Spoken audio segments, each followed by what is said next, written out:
베드로전서 2장 18절에서 25절 말씀을 같이 보도록 하겠습니다. 베드로전서 2장 18절에서 25절 말씀입니다. 베드로전서 2장 18절에서 25절 말씀입니다. 베드로전서 2장 18절에서 25절. 자, 읽어드리겠습니다.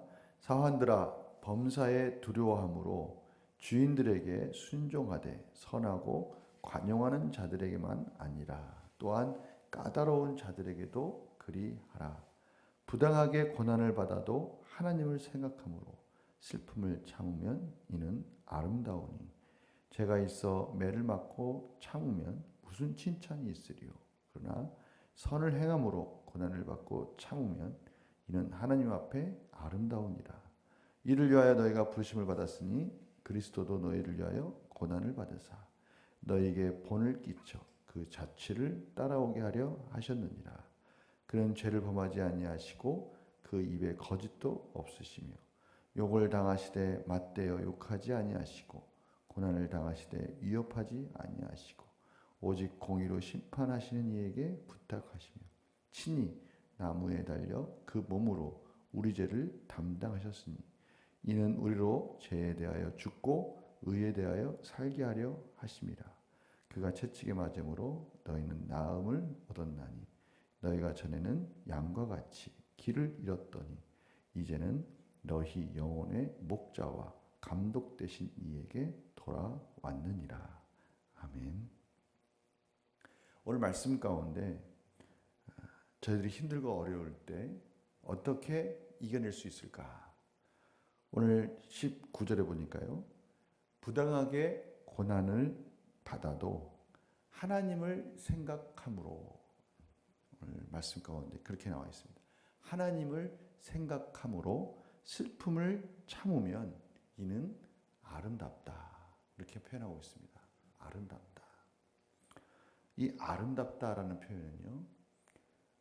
아름다운 모습을 보고 그것에 대한 매력을 느끼고 즐거워하는 그런 모습을 말씀하고 있는 것입니다. 그러니까 오늘 20절에 보니까 하나님 앞에 아름답다. 이것은 무슨 뜻일까요? 하나님께서 저희들의 행하는 모습을 보고 기뻐하신다. 이런 의미를 가지고 있습니다. 오늘 이 하나님께서 저희들의 모습을 보고 기뻐하신다.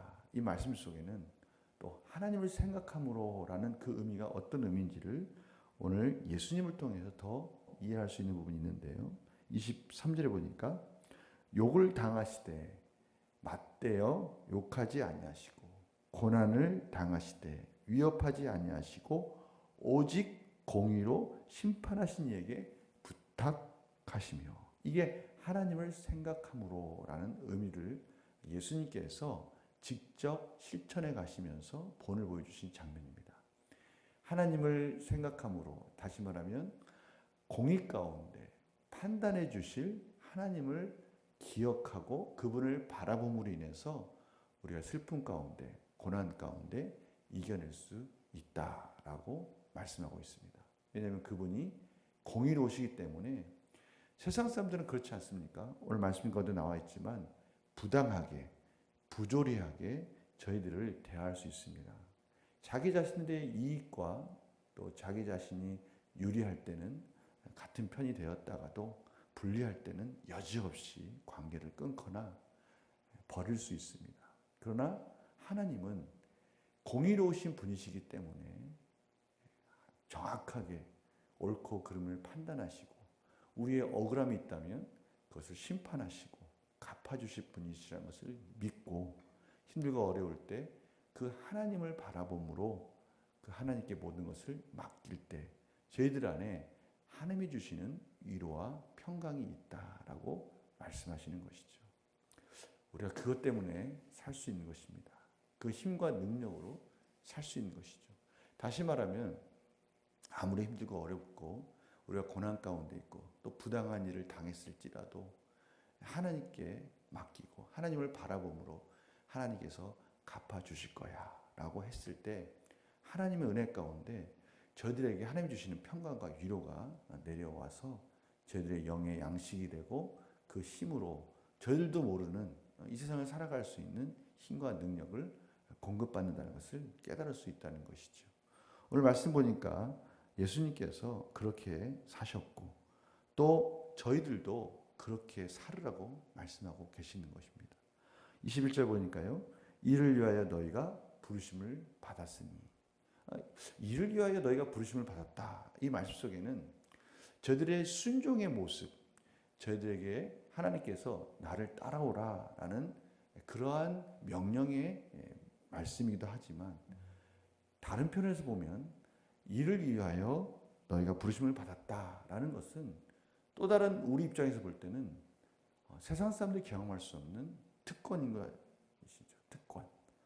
이를 위하여라는 말씀 속에는 저희들이 이렇게 삶으로 이러한 은혜를 받을 수 있는 그러한 기회를 저희들에게 허락하셨다라고 저희들이 이해할 수 있는 것입니다.